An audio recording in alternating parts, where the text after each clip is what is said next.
अनुभवा एक तरी होवी संतांची।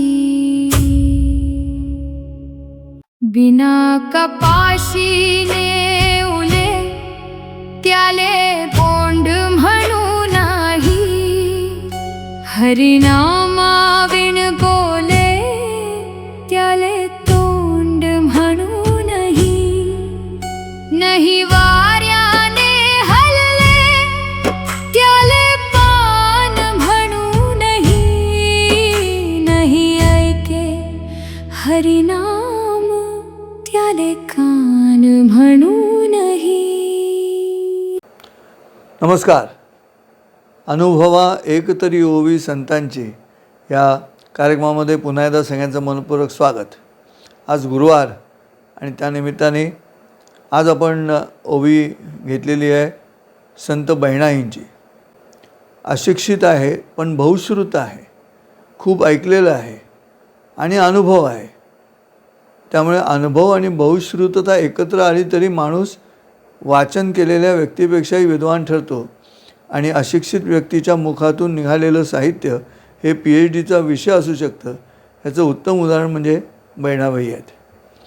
आणि माझी माय सरस्वती माले शिकवते बोली, लेक बहिणाच्या मनी किती गुपित पेरली, असं म्हणणाऱ्या बहिणाबाई.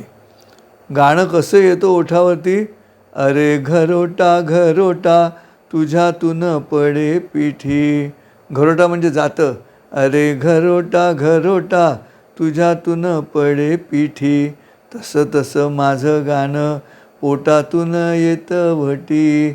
तसं तसं माझं गाणं पोटातून येतं वटी, असं म्हणणाऱ्या बहिणाबाई. त्यांनी दोन मनुष्याच्या अवयवांविषयी अतिशय उत्तम निरूपण केलेलं आहे कवितेच्या माध्यमातून.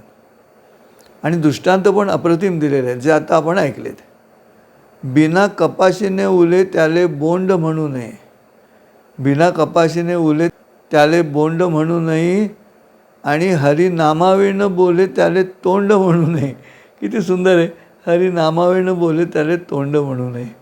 अगदी खरं आहे. ह्या पहिल्या ओवींमध्येच किती महत्त्वाचा अर्थ दडलेला आहे. शेती सांगितलेली आहे.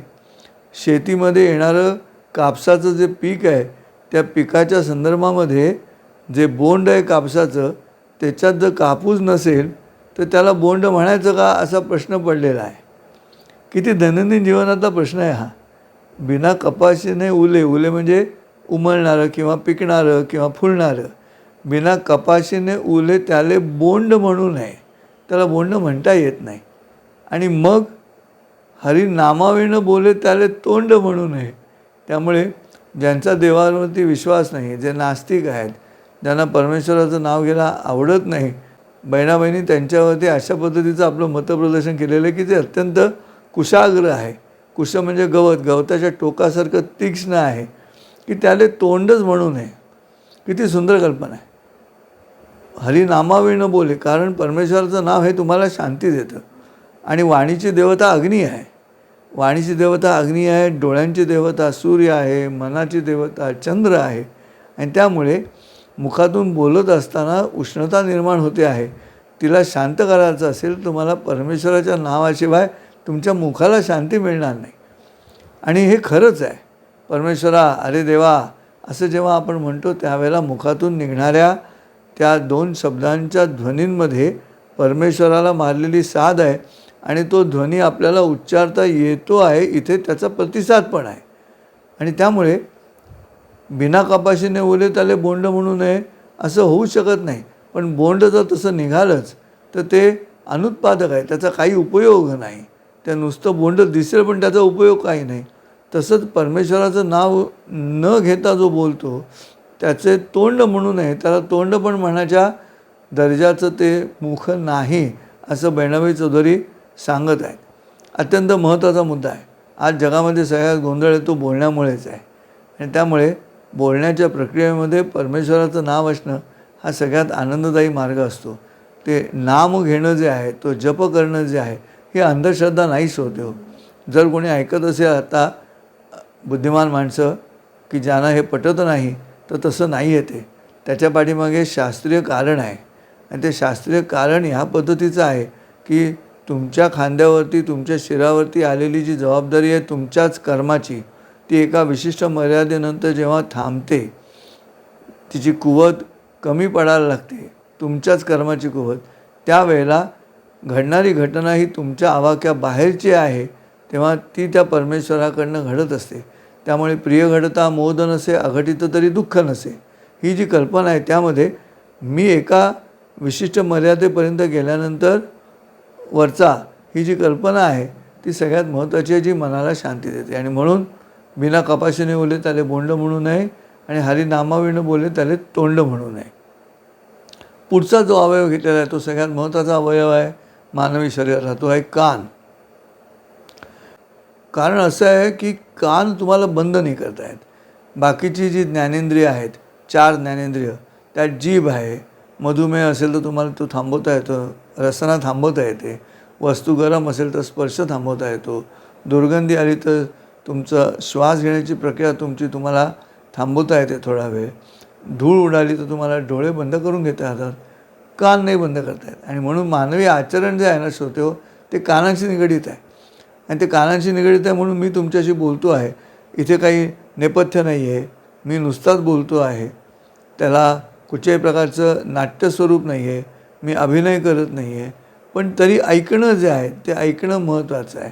आणि म्हणून कान सगळ्यात महत्त्वाचे. तत् शृणू असं जे श्रीकृष्ण गीतेमध्ये सांगतो अर्जुनाला, माझं ऐक. आणि या ऐक क्रियापदामध्ये 2 अर्थ दडलेले आहेत.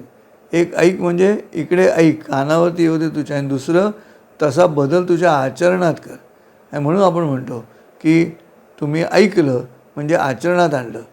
आता बघूया, पुन्हा विचार करतो आहे, 1-2 आठवडे हा प्रयत्न करून बघून तुम्ही जे म्हणताय कॉमेंट्समधून सगळे श्रोते की ओवीचा जो उपक्रम आहे तो रोज सुरू करा, मी जर तो परत 2 आठवड्यांनी सुरू केला तर मी तुमचं काय केलं, ऐकलं. त्यामुळे दुसऱ्या याच्यामध्ये कानाचं महत्त्व सांगितलं आणि काय सांगितलं आहे कानाविषयी, नाही वाऱ्याने हलले त्याले पानं म्हणू नये. झाडावरचं असं कोणतंच पान असं नाही श्रोते हो की वारा आल्यानंतर ते हलत नाही. आणि त्यामुळे नाही वाऱ्याने हलले त्याले पानं म्हणू नाही. आणि मग दृष्टांत पूर्ण करत असताना त्या असं म्हणतं आहेत की नाही ऐके हरिनाम त्याले कान म्हणू नये. जो देवाचं नाव ऐकत नाही त्याला कान म्हणू नये. कान म्हणू नये म्हणजे काय, तुम्ही देवाचं नाव ऐकल्यानंतर तुमच्या आचरणामध्ये शुचिता येणार नाही.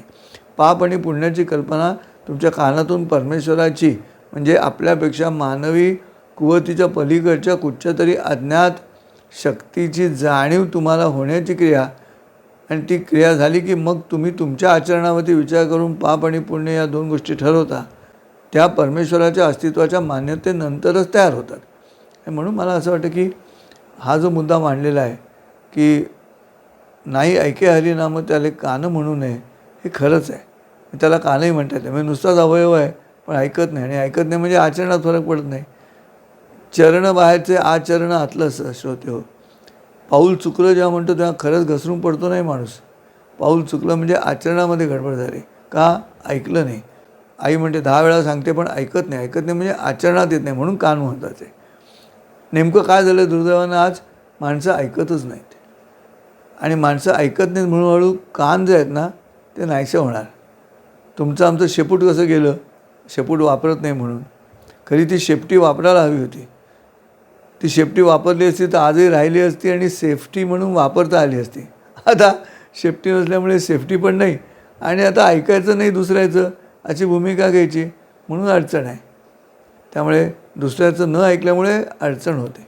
दुसऱ्याचं ऐकलं पाहिजे. ज्ञानेश्वर माऊलीने सुद्धा 18व्या अध्यायामध्ये भाष्यकाराचे वाट पुसतू असं म्हटलं, म्हणजे दुसऱ्या कोणाचं तरी ऐकून मग निरूपण केलेलं ते सांगत आहेत, मान्य करीत आहेत. तेव्हा विचार करा या गोष्टीचा की कान किती महत्त्वाचे आहेत ते.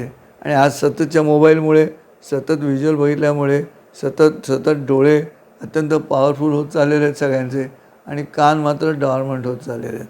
म्हणून जाता अगदी क्षुल्लक मुद्दा आहे, पण मी अनेक विद्यार्थ्यांना, प्रेक्षकांना किती वेळा हा प्रश्न विचारतो की SPOTचा उच्चार कसा कराल. तुम्ही करून बघावं होते हो. SPOT या इंग्रजी स्पेलिंग मी तुम्हाला सांगतो, त्याचा उच्चार कसा करणार तुम्ही. Correct, spot. मग ग्रीन सिग्नल आल्यानंतर तुम्ही काय करता? किती जणं स्टॉप म्हणाले ते मला कॉमेंटमध्ये कळवा. पण जर तुमच्यापैकी कोणी स्टॉप म्हणालं असेल तर मात्र लक्षात ठेवा, तुमचे कान इनऑपरेटिव्ह डॉर्मंट होत चालले, तुमचे डोळे पॉवरफुल आहेत. कारण तुम्ही माझ्या हाताकडे बघून उत्तर दिलं. मी वाक्य म्हटलं होतं, ग्रीन सिग्नल आल्यानंतर तुम्ही काय करता. असो, पुन्हा भेटू पुढच्या सोमवारी नवीन ओवीसहित, नवीन निरूपणासहित. तेव्हा लक्षात ठेवा, काय लक्षात ठेवायचे? कान लक्षात ठेवायचे, उत्तम ऐकणं, आणि तोंड लक्षात ठेवायचं, काय हरिनाम घेत राहायचं. नमस्कार. रामकृष्ण हरी.